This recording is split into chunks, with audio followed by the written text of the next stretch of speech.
citizens of Britain, we are anonymous. The riots that we have witnessed over the last week, whilst violent and misguided, are a product of decades of neglect inflicted on your country by various governments. We do not condone mindless thuggery, but that does not stop us from seeing the reality behind it. Your politicians and the media do their best to avoid seeing that reality.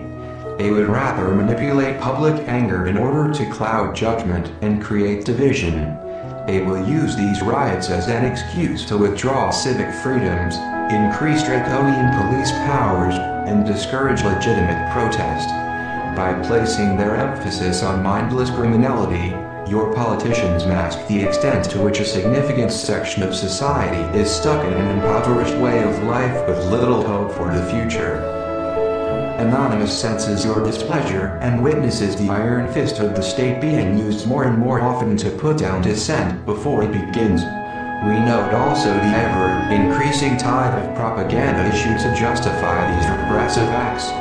The law is no longer the protector of the citizens, but the protector of the wealthy few from the many, who have very little.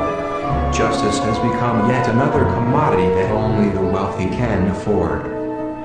We sympathize with the anger that seethes under the facade of your country's diplomatic image. It is time to take a stand and realize that solutions will not be found in today's corrupt political landscape. You should seize this opportunity to rally for freedom. Anonymous stands with you in this struggle and will fight alongside you in the battle for permanent change. Let your enemies stand forewarned.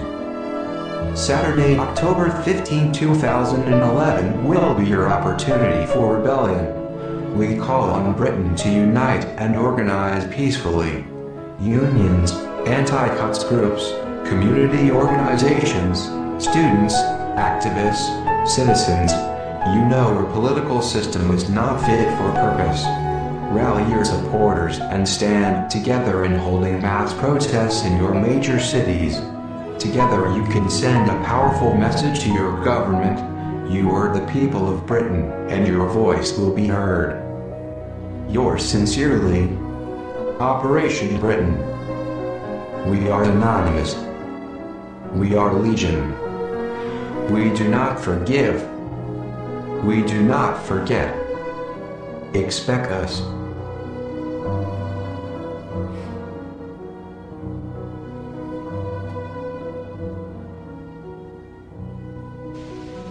I'm sorry, but I don't want to be an emperor. That's not my business. I don't want to rule or conquer anyone.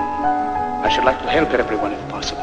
Jew, Gentile, black man, white. We all want to help one another. Human beings are like that. We want to live by each other's happiness, not by each other's misery. We don't want to hate and despise one another. In this world there's room for everyone, and the good earth is rich and can provide for everyone. The way of life can be free and beautiful, but we have lost the way. Greed has poisoned men's souls, has barricaded the world with hate, has goose-stepped us into misery and bloodshed. We have developed speed, but we have shut ourselves in. Machinery that gives abundance has left us in want. Our knowledge has made us cynical, our cleverness hard and unkind. We think too much, feel too little. More than machinery, we need humanity. More than cleverness, we need kindness and gentleness. Without these qualities, life will be violent, and all will be lost. The aeroplane and the radio have brought us closer together. The very nature of these inventions cries out for the goodness in men, cries out for universal brotherhood, for the unity of us all. Even now, my voice is reaching millions throughout the world. Millions of despairing men, women, and little children, victims of a system that makes men torture and imprison innocent people. To those who can hear me, I say, do not despair. The misery that is now upon us is but the passing of greed, the bitterness of men who fear the way of human progress. The hate of men will pass, and dictators die, and the power they took from the people will return to the people. And so long as men die, liberty will never perish. Soldiers, don't give yourselves to brutes. Men who despise you, enslave you, who regiment your lives, tell you what to do, what to think, and what to feel, who drill you, diet you, treat you like cattle, use you as cannon fodder. Don't give yourselves to these unnatural men with machine minds and machine hearts. You are not machines, you are not cattle, you are men. You have the love of humanity in your hearts. You don't hate, only the unloved hate, the unloved and the unnatural. Soldiers, don't fight for slavery, fight for liberty. In the 17th chapter of St. Luke it is written, the kingdom of God is within man, not one man nor a group of men, but in all men, in you.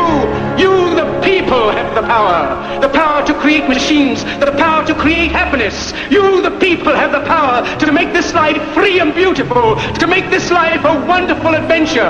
Then in the name of democracy, let us use that power. Let us all unite.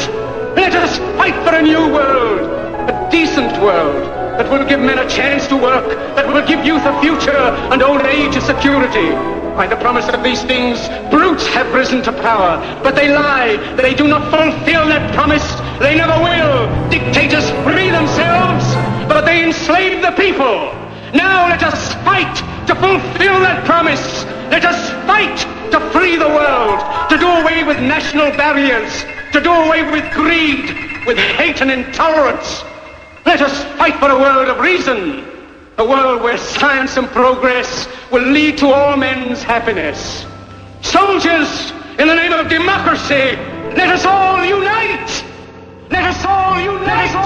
Let us all unite! Let us all unite! Let us all